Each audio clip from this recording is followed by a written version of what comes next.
All right, so let's go ahead and start today's presentation.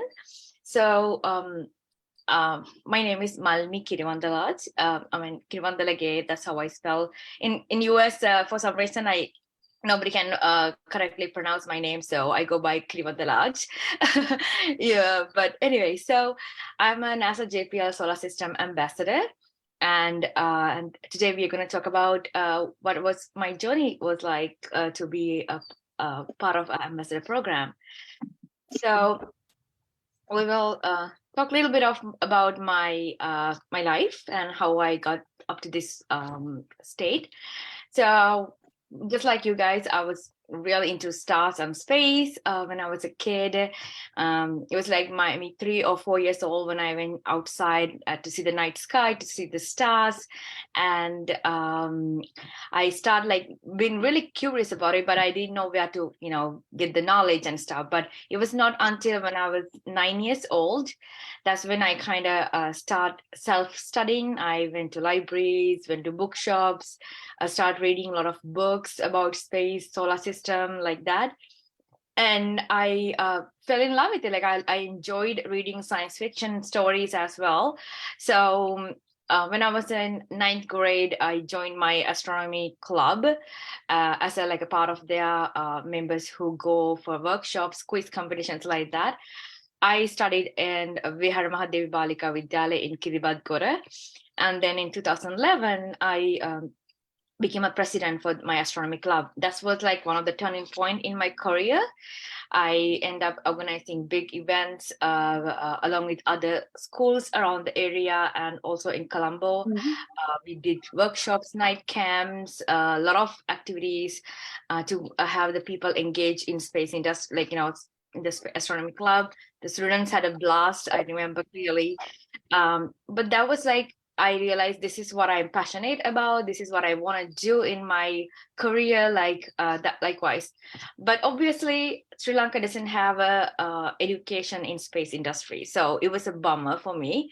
I refused to work in a career that I don't like, and I refused to believe that there was no way I can pursue my dream because of the problem with Sri Lankan education. So for my manifestations and my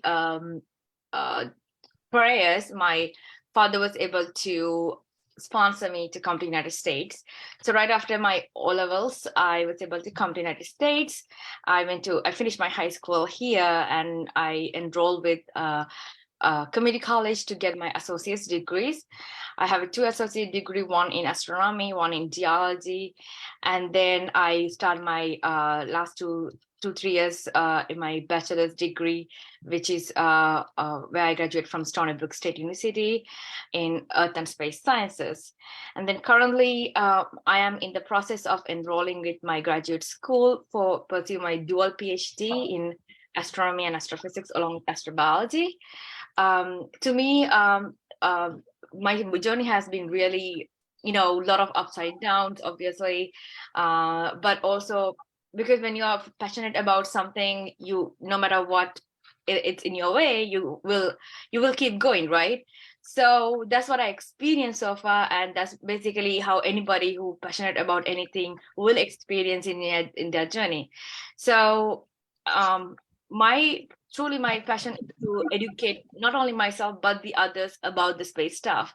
Not everybody has the privilege to learn things that I've learned, and right now I am committing to giving back to my community of what I studied and what I learned. So I'm also just a little bit about this as well. So I graduated from Advanced Space Academy in US Rocket Space Center in Space Camp Hudsonville, Alabama. So this was an amazing opportunity. Actually, it was my dream when I was 16 years old to become a space academy graduate. However, at the time, my parents couldn't afford that.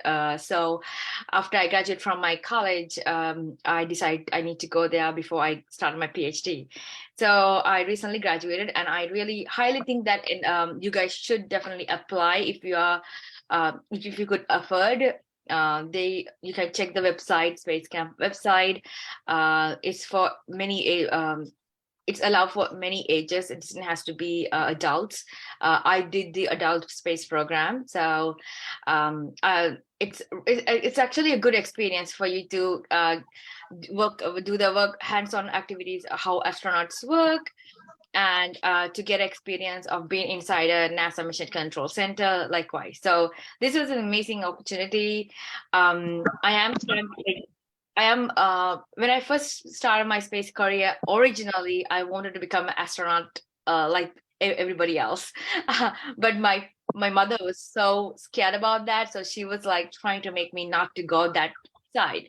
But with the technology and stuff, now you have the opportunity to become a civilian astronauts through the private space programs as well. But to me, I'm focusing more on the research background at the moment. So this is for somebody who likes to pursue a career in space industry as a astronauts. Definitely recommend the Advanced Space Academy graduate program in US Rocket and Space Center. So all right, so let's talk more about my affiliation with NASA. Well, again, I'm a NASA JPL Solar System Ambassador. And as an ambassador, I act as the bridge between the NASA and my community. So I get taught by NASA scientists directly about ongoing NASA missions and explorations. Then I host events in my community where I teach them about NASA missions. So basically, my community is at the moment is Long Island, New York, and also sometimes New York State whenever they ask me to do this community activities online. And also my community is through my Facebook page where I reach a lot of Sri Lankan students and South Asian students as well. I host astronomy classes. I have hosted astronomy classes a couple of years ago. I had about 400 students around the South Asian Asia, so not only Sri Lanka, countries like India, Pakistan, even from Italy, Greek, South African countries, Kenya, Nigeria, likewise. So that's because it's like an international. I was able to teach students through the international platform called Quarantine Renaissance during the COVID time. The platform is no longer valid, but I am in the process of rebuilding this something similar, so I can keep, teach my community and the students who are passionate about space stuff. So I really believe that I was fortunate enough to come to the United States. To me, giving back the way I can in my own way is what I'm very passionate about. So being solar system ambassador actually a life-changing. It allows me to communicate space stuff with other passionate people or people who are not very familiar with the space industry. So these are the two websites that you can reach to me. That's a NASA Solar System Ambassador website and also Facebook. I'm more active in Facebook as well through my Facebook platform. So this is like the screen of my NASA on the NASA website where you can contact me directly. And then this is my Facebook page where you can message me and contact me if you feel like to get in touch. I can help you out with any questions you have based on my knowledge. All right. Oh, well, these are the images that I did not think still is in my presentation, but these are like my NASA Solar System Ambassador. Like I've been working as ambassador for almost 5 years now. I'm coming to 6th year next year. So these are my badges for last 5 years. And as the ambassador, as I mentioned, I host events. So this is a picture from one of the library that I conducted for elementary and middle school students about the NASA stuff. And I think I even taught them building a telescope likewise. So this is what I do and what I'm passionate about. And the picture right here, where you can see there's another library event that I conducted talking about Europa, which is one of the moon of Jupiter. And this is my visit at NASA JPL. It's actually a mind-blowing event that in my entire career, I truly believe that I was extremely lucky to be on this program because I got to go to NASA, inside the NASA. So you can see this on the left top. This is where I was inside the NASA Mission Control Center. So NASA Mission Control Center is like basically the place where all the biggest event is happening. That's like the launching, right? So whenever the rocket launching is happening, it's happened inside the mission controls, and that's where like everybody's like go hooray at the end of the launch. So this is at the moment they were about to launch inside Space Lander, so that's like where I was sitting, and it's amazing. Not everybody get to go inside the mission control center. I was lucky because of my affiliation. It's not open for public. And then there's images inside the Rocket Museum, and I truly want you to take a look on the right bottom picture. This is actually I'm standing right next to twin sister of Curiosity rover. Curiosity rover is one of the rover that was launched by NASA back in the days. Right now is walking around the I don't know if it's still, I think it's still active very barely. We did lost the signal with it, but Curiosity rover is one of the major rover that's been like basically going around the Mars, getting information and data that we need. And this is a twin sister of the same rover. So basically what the twin sister does is NASA do experiments on the twin sister, obviously because they cannot do to the actual rover, which is in the Mars. So whenever the Curiosity rover on Mars have a, let's say, experience something challenging, like unable to reach the mountain area, NASA scientists will use this twin sister and do experiments like they will create a mountain looking platform and have this Curiosity twin sister to like go on that platform to get like understanding what kind of a hard or challenging trail that Curiosity on Mars is experiencing likewise. So it's amazing, like all the kind of missions that NASA has, they have a twin sister that they build so they can do experiments to it. So I think that's a very genius idea. All right, so do you have any questions so far? Oh, okay, so I guess I'll take questions towards the end of the lecture. Yeah. All right, okay. So many people have a very misconceptions about misconceptions about NASA. So let's talk about what is NASA.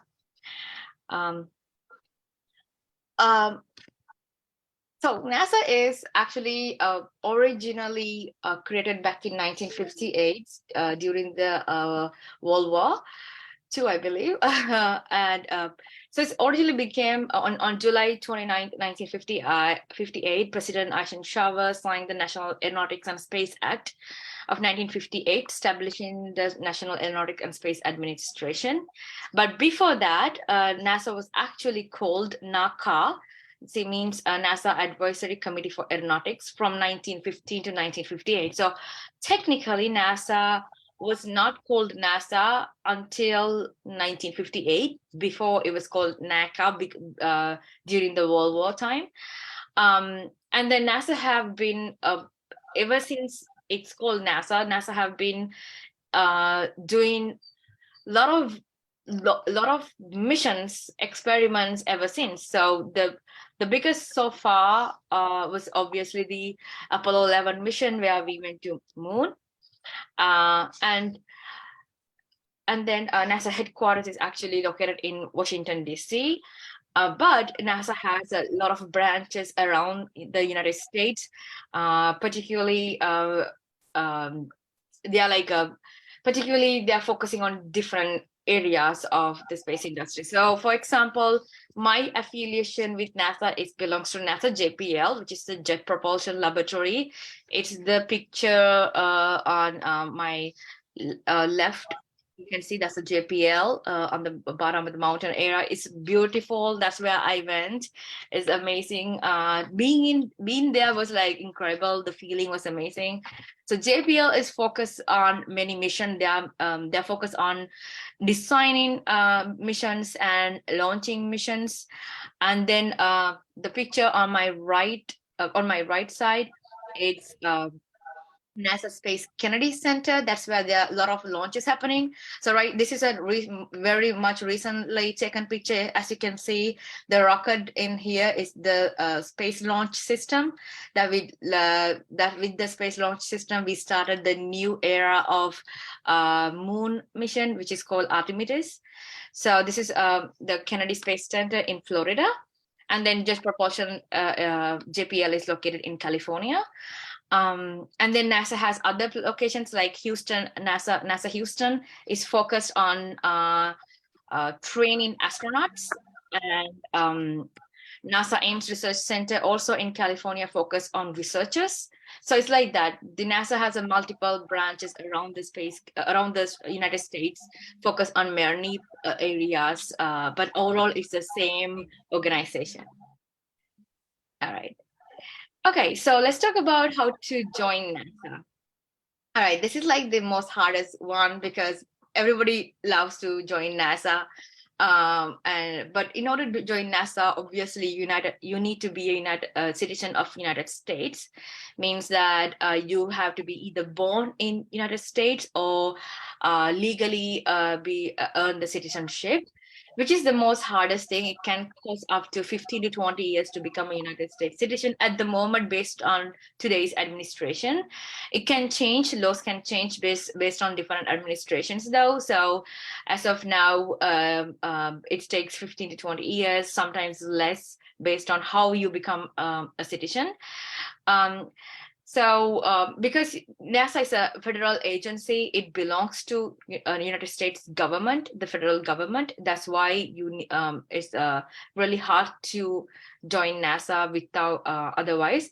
But obviously, with the permanent residency, it means like with the green card, before you become a citizenship, you can still work for NASA. But not for all the NASA branches. Like I know the JPL is pretty lenient. They offer for permanent residents to work, but obviously with little bit of restrictions surrounding the restrictions. So that's why it's much harder, obviously, for somebody who's out of this country. So. And then you need to have a degree, obviously, a master's or PhD in STEM subject. So STEM is known as science, technology, engineering, and mathematics. Means any subject that contains based on these four categories. So whether it's science like space science, space medicine, or technology like software engineering, or engineering like a mechanical or electronic or aeronautic, or mathematics, obviously, theoretical mathematics or advanced mathematics likewise. So any subjects that lands on these four particular areas are called as STEM subjects. So I am studying astronomy, so it belongs to science subject. And anybody who have a degree between these four categories can, once you have a master or PhD, that's a big requirement, and that's a plus sign for you to work for NASA. And then you need to have a solid academic resume with research internships and STEM-based extracurricular activities. So academic resume is very important. So it's not like your regular workplace where you get salary for your job, but this is like academic resume, basically like what kind of coursework have you done, what kind of degrees have you earned, what kind of research internship have you done, and how long have you been doing it. And then a STEM-based extracurricular, like did you work as a astronomy club member, did you engage with people, like so having a academic resume is very important. It's actually a big plus sign as well. All right, so how to become a space scientist. So It's really easy, but as long as you stay committed, it's easy. It's not that bad, but it can be stressful. I don't want to lie about it. Um, well, to space sciences are related to different fields in space industry. So you can be either astrophysicist, cosmologist, astrobiologist, planetary scientist, software engineers, aeronautical engineers, mechanical engineers. Likewise, there are like many space scientists belong to these different categories. But obviously, in order to become a space scientist, you need to have a degree, a bachelor's or master's in STEM field, like I mentioned. But right now, I know for a fact that they are making PhD as #1 priority. So obviously, mechanical and aeronautical engineers do not require to obtain a PhD, but somebody like me who want to become a astrobiologist or pursue the career or further advancement, I need to have a PhD. And then and that's like the most that's like the longest study. So like bachelor's takes up to 4 to 5 years, and then masters can take another 2 to 3 year period. But then PhD can take 5 to 7 years. So it's basically like you are becoming a doctor in medicine. It just takes like so long. But right now you're becoming a doctor in science, so that's why it takes that long. So you do have an opportunity to skip masters and go straight to PhD. So you don't have to spend 2 to 3 years in masters, but that's only valid for science majors in not for like medicine or other majors like business administration or likewise, but it's only allowed for science majors. So they actually came up with this very recently. So now I actually keep my master's as well. So you get to, let's say you get your bachelor's and then you enroll with PhD, but that could take up to 5 to 7 years. But as soon as you finish with your thesis and defend your thesis, it can be done in 5 or less. But I think it's very beneficial. And when you become a PhD student, especially in United States, you get paid. You get paid. Also, you will be studying as well. So you'll be studying.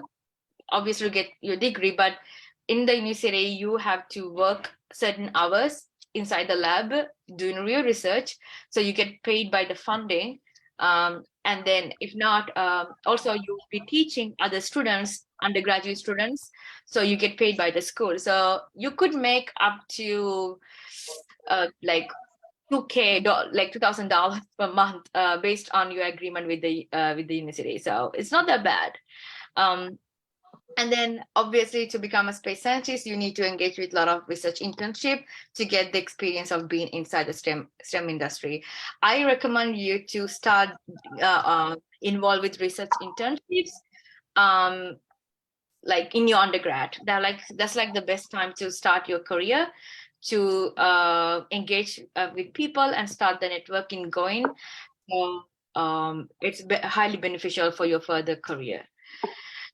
So I don't have a slide, but I really want to talk about one more thing because many, I think, let me switch off the slides and then, sorry. It's all good. Sorry, series. All right. Let me switch back to the slide. Okay. All right. Let's talk about one more thing before we end our presentation. So one thing I really want to talk about is a lot of people think NASA is the only place in entire world where you can work and pursue a career in space industry, which is absolutely very wrong. Okay. When I was in high school in Sri Lanka, I fell in love with space science and I wanted to pursue my career in space industry. I did not particularly wanted to work at NASA. I just wanted to get a degree in space science and obtain and then continue to do so in future. But when I was able to come to the United States, the only place that I can think of where I can work in space industry was NASA. But let's say I end up going to somewhere else, like Europe countries, then obviously I could work for some other space organization in Europe, or maybe in Australia, maybe in India. So NASA is not the only place in the entire world where you can work for space industry. NASA is a governmental agency. Well, NASA might be the best, but it's not the only one. Don't be discouraged just because you are not able to work for NASA. That's not the point here. Becoming a space scientist means you are pursuing your career in space industry, which is valid for entire world. You can become a space scientist and work for other organization, but most of the space scientists do work for universities as well. They won't work for agencies directly, but they'll be working for agencies indirectly while through the universities. So if you, let's say you weren't able to come to United States for some reason, and then now you want to pursue a career in space industry, well, the easiest way is to get your PhD in some other universities outside Sri Lanka, obviously, and then from there you can further your education, or you can work for organization or private institutes, astronomical institutes, organizations like you know International Space Society. Oh, like even if you go to India, you can work for Indian space. They have an amazing space industry right now. ISRO, Indian Space Research Organization, is amazing. They have been pursuing a lot of missions so far. And let's say you go to Australia, you can work for their government or their institutions as well. So it's not about, like, I think people are biased. That's why they are like focusing more. Oh, I want to go to NASA. I want to work for NASA. Well, yes, you can, but it's not the only one in the entire world where you can pursue your your degree or studies and become a space scientist. You can if you want to work for NASA as a NASA scientist, you can do that as well, which is much harder. Obviously, you have to become a citizenship, become a citizen, and then stay here for a long time and work likewise. So it's really up to you to decide whether you are focusing on becoming a space scientist in the space industry anywhere in the world, or you are just focusing, oh, I want to work for NASA because it's just like the thing. I've met so many people coming to me, oh, I want to work for NASA, or I'm really like not doing anything else. And I'm like, why do you want to work for NASA? Oh, that's because it's the thing. I'm like, you cannot do that. You have to clear your mindset. Are you like coming to NASA because you have this idea of working in for NASA, or you have this passion of, oh, I want to work at NASA because I love this industry? So you need to clear your mindset first. Obviously, if I'm not in United States, I might pursue my career in another country, in another university, in another space organization. But fortunately I was here, so my step was, okay, well, I have NASA, so I'll just pursue my further advancement and my further career through NASA. So that's what I want to tell everybody, all the students, like, don't be discouraged and don't get out from space industry just because you cannot work for NASA. I had a lot of people literally stop coming to my class after I told them you have to become a citizen in United States to work for NASA. And they're like, how we can become a citizen? I mean, well, it's a lot of time and money. So you come, you settle down, you go through the laws, and it's a lot of time. And then they get discouraged because they cannot pursue their future without being on the NASA. And I'm like, that's very silly. That's really silly. You don't have to come here to become a space scientist. You can work for Canadian Space Agency, European Space Agency, Japanese Space Agency, China. It's fine. Really. So that's like my encouragement for you, because you students are the next step in Sri Lanka.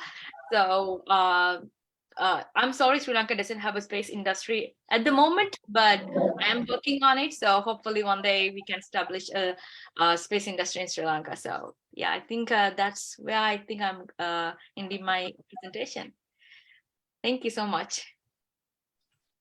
Thank you very much for that, Ms. Malmi. It was very enlightening, and you also highlighted the fact that for those students who are interested in pursuing the career in astronomy-related field, so that they could pursue their their careers in not only NASA, even in other space agencies located in any other parts of the world, even India, which is our neighbor, which was very interesting because I have heard when I teach astronomy, there are many students who only talk about NASA. They never mention a word about other space agencies. So thank you very much for highlighting the fact that it's not NASA all the time. You could still go to other countries and pursue your career, and also work for universities, because I think we had a uh, speaker joining us from the University of Nottingham in UK, Dr. Julian Anias. So he is basically a part of the university. So he's doing well, and he's also pursuing his dream. So I think even our students from Sri Lanka could do the same.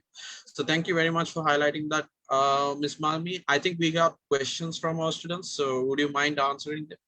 Yes, please go ahead. Yes. Sure. Ayusha, you may ask a question. Okay. Were there any hard steps before you accomplished your dream?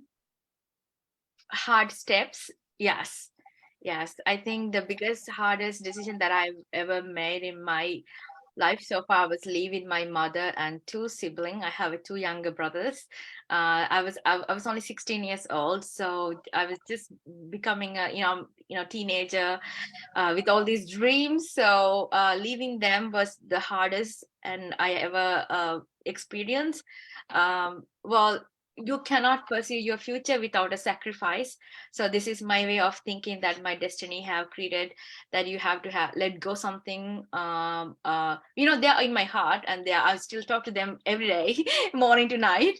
It doesn't feel like they are away. They're always on the phone with me, but it's hard because you haven't seen your mother and brother so long. But that's a sacrifice that I'm willing to do to pursue my career, pursue my dreams. That it's okay. You honestly, this is not the only thing. I have experienced a lot of setbacks in my life, but with the perseverance, with the fortitudeness, you can achieve anything in this world. So um, it's okay to take breaks. It's okay to set back, but as long as you don't give up, you can always achieve your dreams. Just pull yourself back together, stand up again, keep fighting, and do not stop at any cost, because you will be a failure the moment you stop. So, yes. Thank you very much for that, Ms. Malmi. I hope Ayusha got the answer for his question. Yes, I sir, think, I have another question. yes, please ask. As you were becoming an astronomy ambassador, how many countries did you visit rather than UK? Oh, okay, that's a good question. So I did a lot of activities virtually. For the first 2 years, I didn't really particularly went to other countries.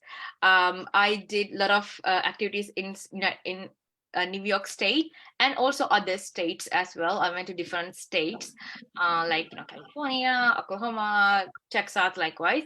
But then virtually, I did a lot of activities. So through the Zoom, and I had a lot of engagement with international level with other countries like Italy, UK, Australia, basically entire South Europe and South Asia, and um, even from some students. I had students coming from Afghanistan.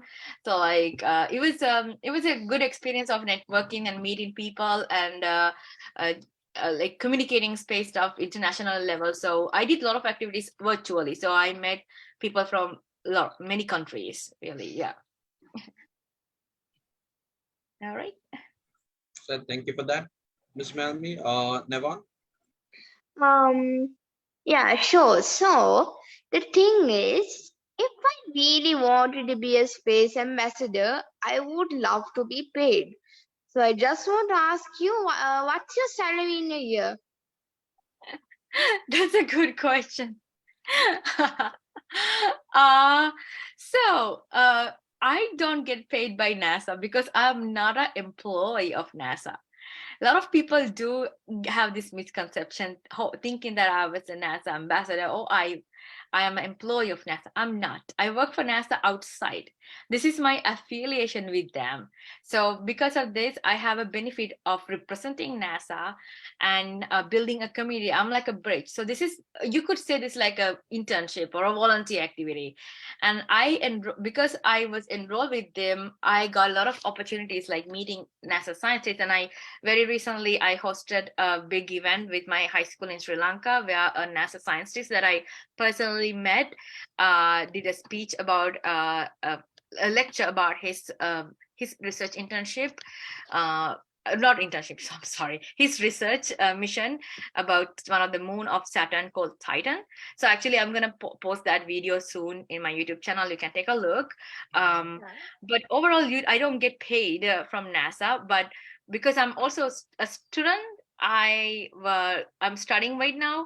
Once I start my PhD, I would get paid likewise. But when you become a space scientist and professionally, you can make up to 90 to 100K per year in dollars in United States. I'm not sure how it is in other countries though, but it's based on your level of study. So if you have a bachelor's and you work as a teacher in space industry, it might be less. If you have a master's or PhD and you work for an institute like a university, might be up to 75 and 80K. If you work inside the NASA, it can be between 90 and 100K. But let's say you have a PhD and a postdoctoral degree, it can be a little bit more further, so like more money. So, but again, to me, I am more focused on my passion and space. Obviously, money and salary is important for your work that you've done, but do not pursue your career because of money.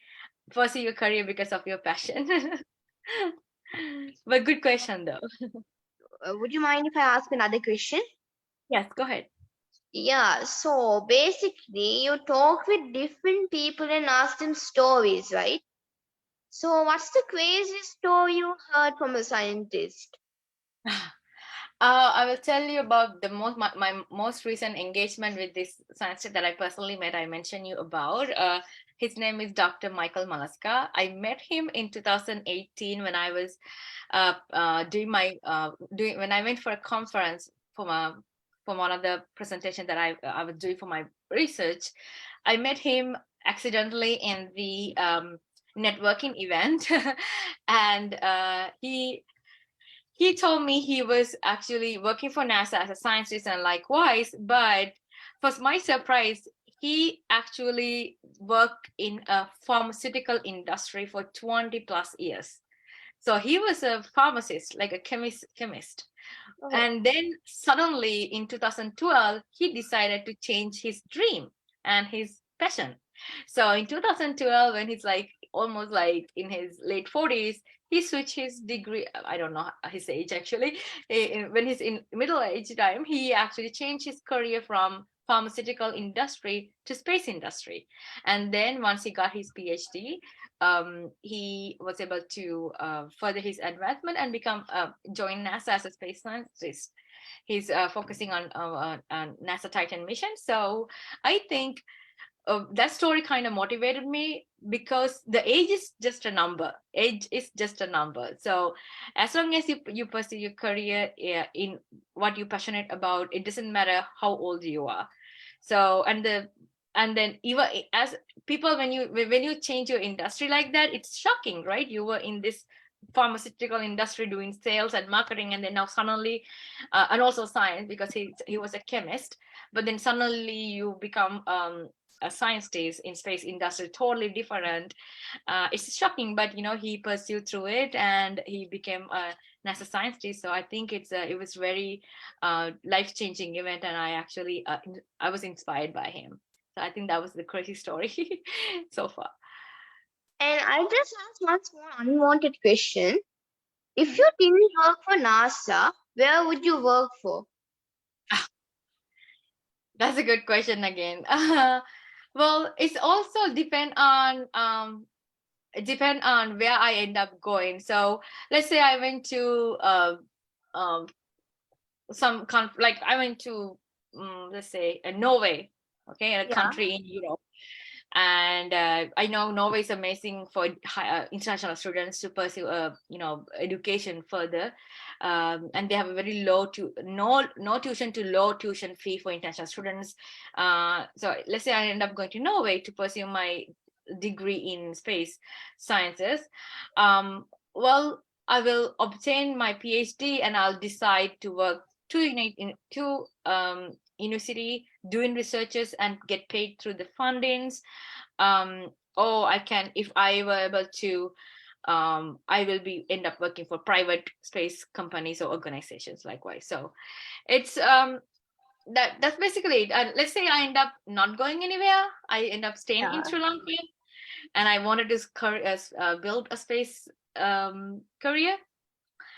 I will most likely, I think with my personality, because I'm kind of stubborn person, I will do whatever it takes in my power to maybe get into politics and pressure them to establish education in space industry, and definitely establish a space school or university, so students in Sri Lanka don't have to leave their parents to pursue their dreams like me. So I will do everything in my power to have the students to get their experience and lessons and teachings in space stuff in Sri Lanka. So Yeah, so I just want to say thank you so much for answering all my questions. you're And welcome. so I'll just mute my mic right now. So again, thank you for answering my questions. It was a huge help. Thank you so much. Thank you for the good questions. I think. All right. So next we got Binal. Hello, Miss. Hello. What was the biggest rocket what NASA built in the history? I couldn't hear you clearly. Binal, if you what could was- talk, yeah, a bit louder. What was the biggest rocket what NASA made in space history? Oh, very good question. It's actually the rocket that we just launched like less than a month ago. It's called Space Launch System. You can Google it. Space Launch System. It's like the beginning of a new era. It took NASA 20 plus years to work on this space launch system, or what we call SLS.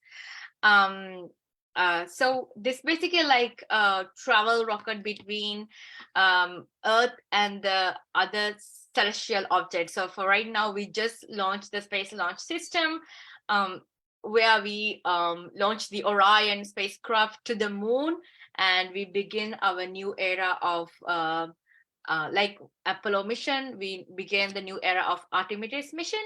Now what NASA is planning to do is in 2024, so not next year after, we are planning to send 2 other astronauts, one man in color and a first woman to the moon in 2024, to a place where that we never explored on the moon. So we are going to the southern part of the moon, and this is like we began the mission less than a month ago with the launch of space launch system. So you can check it out, and then it's the biggest so far ever that yet to any other country ever built. So space launch system, yeah. That means that's bigger than what they say Saturn V rocket.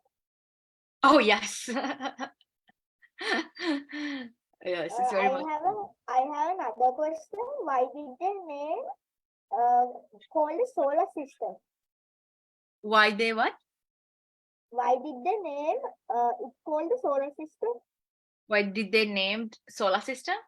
Yeah. Oh, I see what you mean. Oh, like why we call this planetary system as a solar system? Yeah. Okay. So the word solar is actually coming from Latin for our sun. Our sun is the solar, the energy. Why that's exactly why we are here too, obviously, and also other scientific reasons. But solar system is like because we are a planetary system. We are these 8 planets revolving around the sun, creating this system. So solar means the sun, and then the planets surrounding is why we call it solar system. So that makes any. Does that make sense? Yeah, Miss. And I have another question that that NASA found another planet like the Earth, what like has water like. Yes.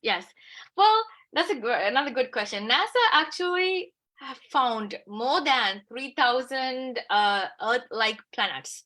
We call it exoplanets. You can go to NASA Exoplanet Survey website. You can see, as we are speaking right now, scientists are capturing images from Earth-like planets through the space-based telescopes like Hubble, Kepler. So what we do by this space and the James Webb very recent launch that we did, they're capturing images of space, like other planetary system that could very similar to our Earth. We can find an Earth-like planet. So in order to do that, I'm going to get a little bit of astrobiology background right now.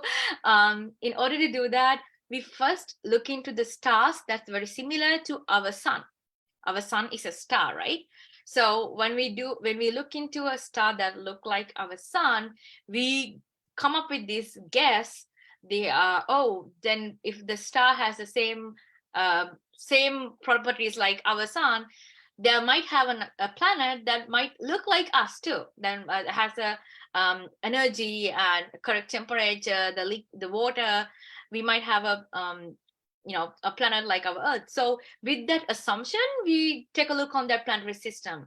So, and then obviously we use several methods like direct imaging, radial velocity method, transiting method to identify the particular areas or particular planets that could host a life or the Earth-like planet. So it's really very complicated. I don't want to go too further, confuse you, but that's like the bottom line, how we detect exoplanets, and that's something that I'm planning to pursue in my PhD career, to focus more about detecting exoplanets and extraplanetary systems. So very good question. Thank you, Miss, for answering my question. You're very welcome. Okay, so that was very interesting. So I got Sadaham who is having another question, but before we move on to his question, I just have few things that I want to talk about. One is that, especially I do not mention about this because Ms. Malmi is from Sri Lanka. I think she knows the situation that we are going through as Sri Lankans. It's a very tough here in Sri Lanka, and plus we from Noxiron Institute, we are doing our best to make sure that students who are present here are getting the sufficient knowledge when it comes to astronomy, because we know, astronomy as a subject which is not taught in many schools in Sri Lanka, and plus finding resources, the right resources within Sri Lanka is a very tough job. And there are many multiple, online resources that the students can, access, but with the current economic crisis, those are very tough to access. And plus, we have been blocked from purchasing online courses, which is also another problem. So Noxiron Institute is trying their level best to to give the right thing to the students who are interested and passionate about astronomy. We have been doing the beginner level astronomy camp for a couple of months now, and we have already finished about 3 batches. And we have students from all of those batches joining us today, which is very wonderful. I'm very happy to see them all here. And then we also did the advanced astronomy camp for those students who have completed their beginner level and still wishing to get more idea, more knowledge on the field of astronomy. So we have covered the topics of astrophysics, astrobiology, cosmology, and quantum mechanics, stuff like that. So, Miss Malmi, I want to request you, now that you are also Sri Lankan and you are in touch with us, it would be great if you can, join us in other upcoming sessions as well. It would be very helpful for us from Noxiron Institute, and all the students will be glad to see you again. And also, if you are looking forward to, launch any projects in Sri Lanka, whether it be anything, it would be great if you can,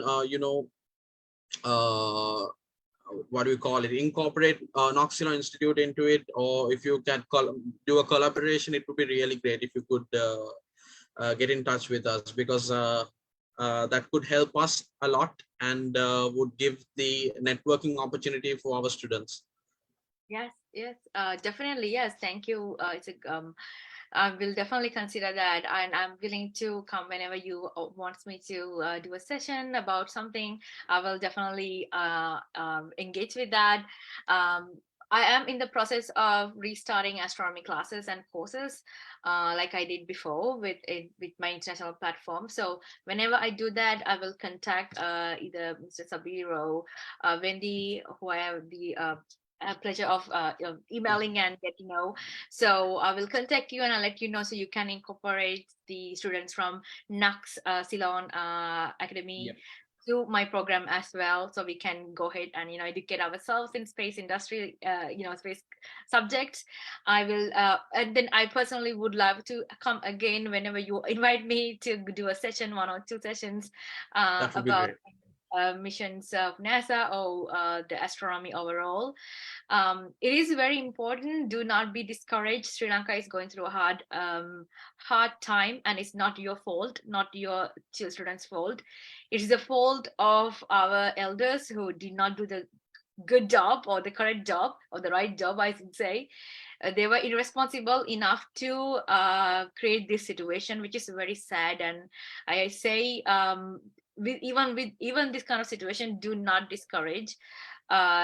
You still have a big future ahead of you, and me as an adult, and me and then other my level people, I'm sure Mr. Sabir, who I can relate to, we will be the next generation to create the platform for you students, so you can learn and study and achieve your dreams. So do not discourage. It's just a matter of time that I actually and starting a program in Sri Lanka, so you can join Space University. I'm actually in the process of doing it.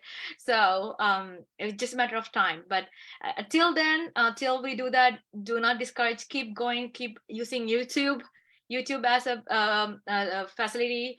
Discovery Channel, Coursera or free astronomy courses, Khan Academy free astronomy courses. They give free education. So try to use those resources at the moment. Even though Sri Lanka does not have a space education at the moment, it's not mean it will be like this for next couple of years. Down the line, eventually it won't be it.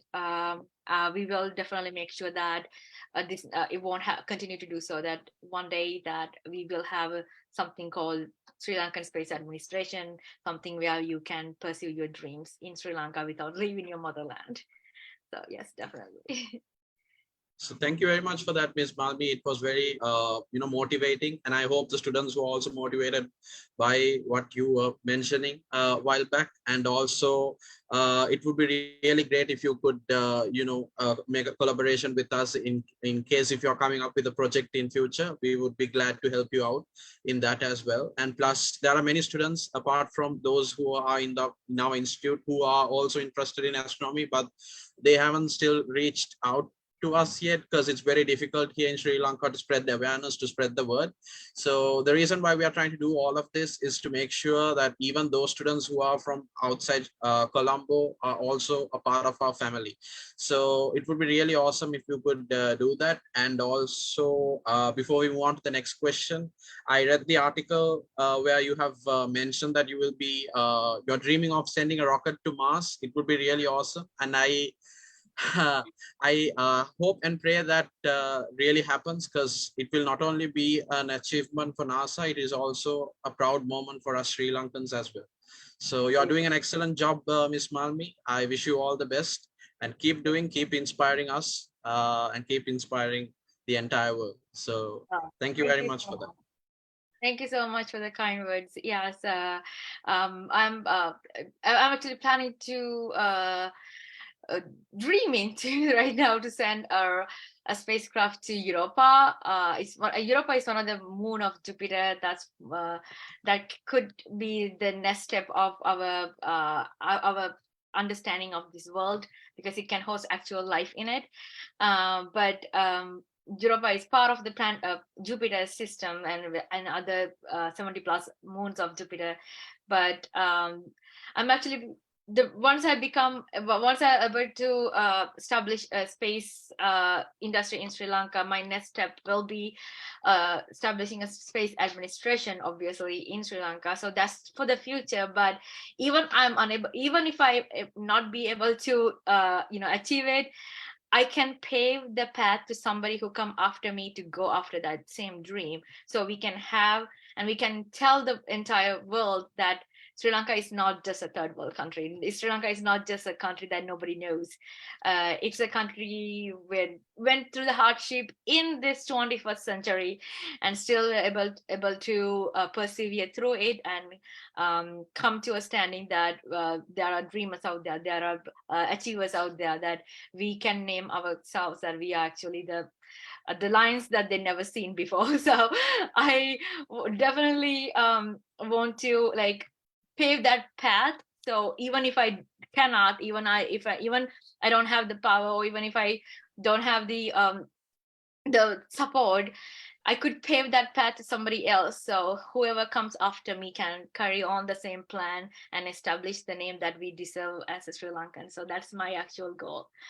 So I appreciate for your kind words, and thank you. I hope we can survive this harsh time and dream further. So, thanks. All right. Thank you for that as well, Ms. Malmi. So yeah, so looking forward to have you with us in the upcoming sessions as well. Thank you very Right. much. So now let's move on to our next question from Sadam. Sadam, you may ask a question. Teacher, is there any project that we can join from Sri Lanka? Oh, very good question. That you can join from Sri Lanka. Well, unfortunately, NASA doesn't have any outreach activities for international level, except their partnered countries. So they have a K to 12 educational outreach programs to like kindergarten to high school for students in the United States. So that's why they have assembled ambassadors like myself to do those activities, to outreach the people that have not been outreached before international level. So that's why my affiliation is all about. But sadly, NASA does not have any other things, as far as I know, any engagement with other countries directly. But it could be something that we can, talk more and do something together with other Sri Lankan students between me and them. But honestly, as of now, NASA does not have anything. So yeah, sorry about that.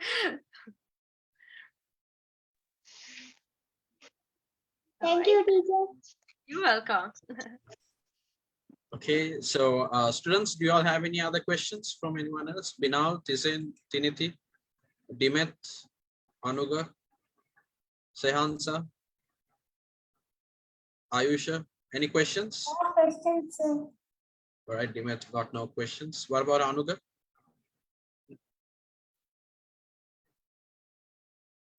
Okay, I think he got no questions. Nevan, you got any questions? Yes, I don't got any questions. Okay, what about Tizen? No questions? No. All right, okay, no worries. Right, okay, fine. So before we end up, I think that's all the questions we have from the students. Before we wind up the session, I just have one question to ask on behalf of the students. For those of Sri Lanka who would also like to become a solar system ambassador, is it something that's only unique to NASA, or is it a program that's available in other space agencies as well? Sir, I'm planning to join like the SpaceX. Okay. Okay. So the NASA ambassador program is actually just from NASA in United States. In order to join that, obviously they highly wanted to be a part of it. If you're like person like reside in United States and being on the space industry means like through the academically or research wise, like while you're pursuing a degree likewise. But I don't know really if that's something that other agencies do offer. I don't know for sure. That's a good question. I will look it up. I will look into it whether they have something like that. But in order to become a NASA Solar System ambassador, they do require to be reside in United States and be on the industry of space industry, means like you pursue a career in space industry. So that's like a one major requirement.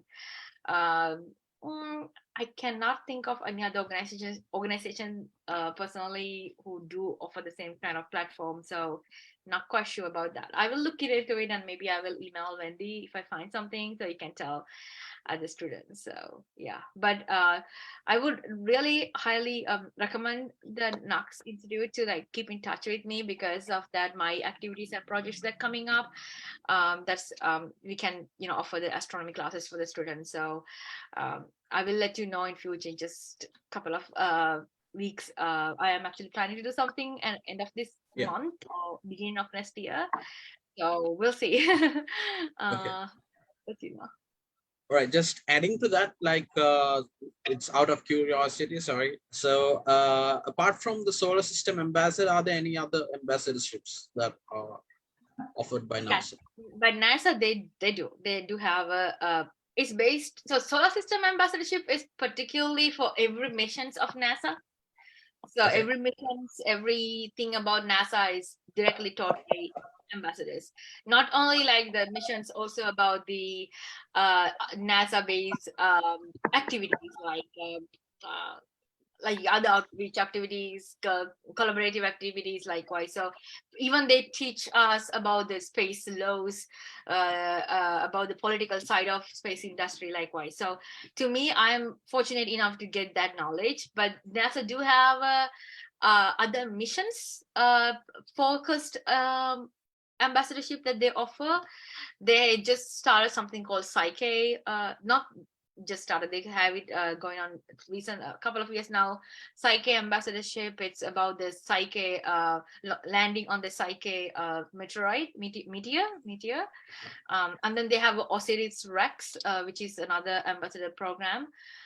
So that's like focused on that mission only. They are educating the other community about that mission and talking about it. But solar system ambassadors get to do overall the bigger job, the focus on multiple events and multiple missions at once and talk about it. So that's like the major difference. But I would say the Osiris Rex, the Psyche ambassadorship, they are like the branches of it.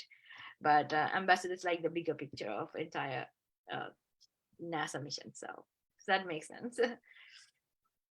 All right. Okay. So thank you for that, Ms. Malmi. So it was a very interesting evening today. So the students, they got a lot of answers to the questions that they had.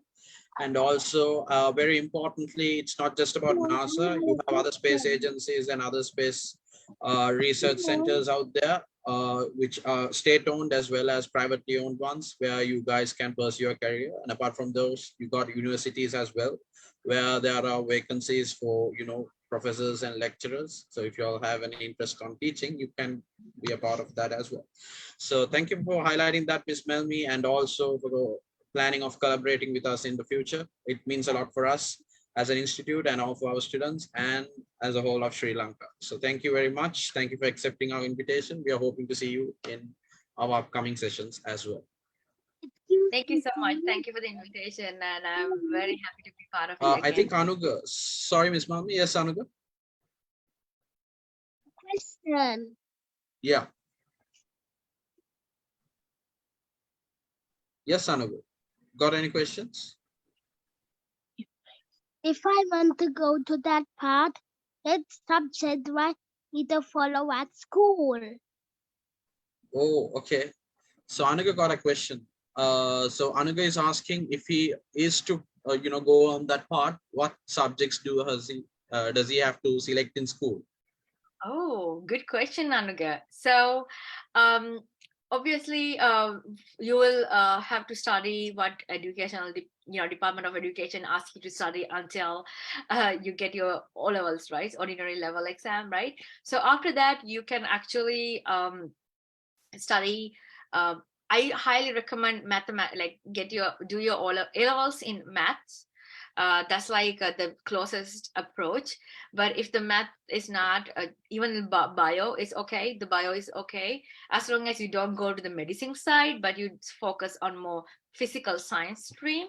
So after your A levels, definitely go to university in Sri Lanka to get your and major in physical science or physics or mathematics likewise.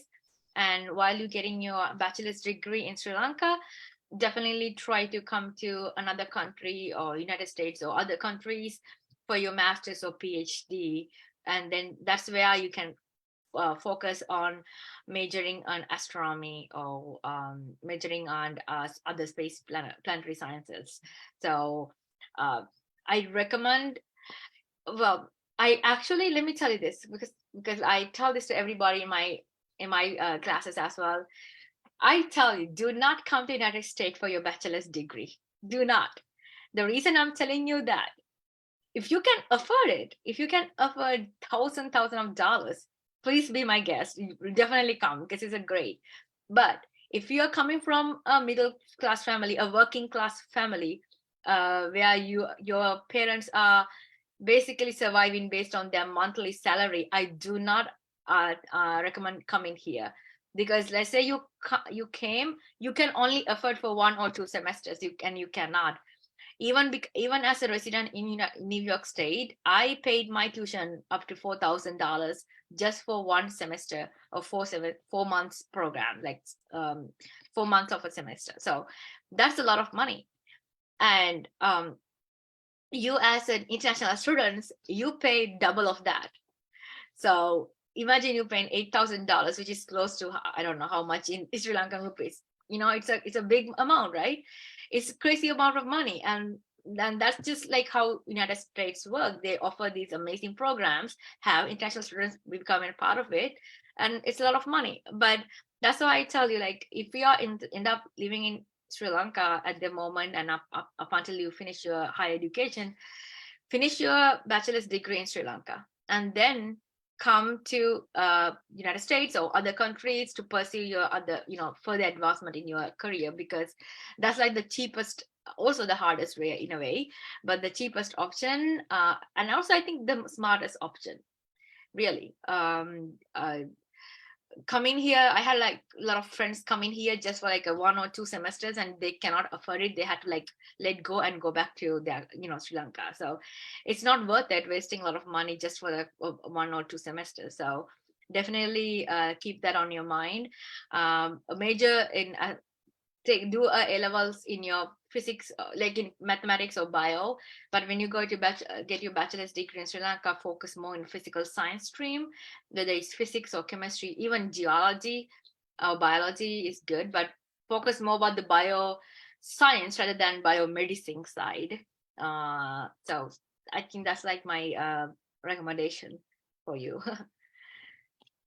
Thank you, madam. You're welcome.